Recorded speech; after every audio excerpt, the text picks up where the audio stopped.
আলহামদুলিল্লাহ, রান্নাঘর এবং গোয়াল ঘরের কাজ শেষ করলাম। কাজ শেষ করার পর কিছু ইট অবশিষ্ট রয়ে গেল।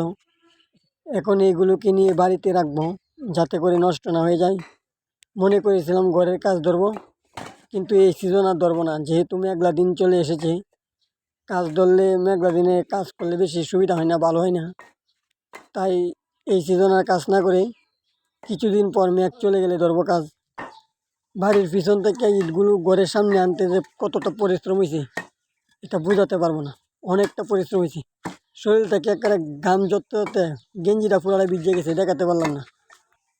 আলহামদুলিল্লাহ, শেষ করে ফেললাম এবারের জন্য। এদিকে রান্নাঘর আর গোয়ালির কাম হয়ে গেছে।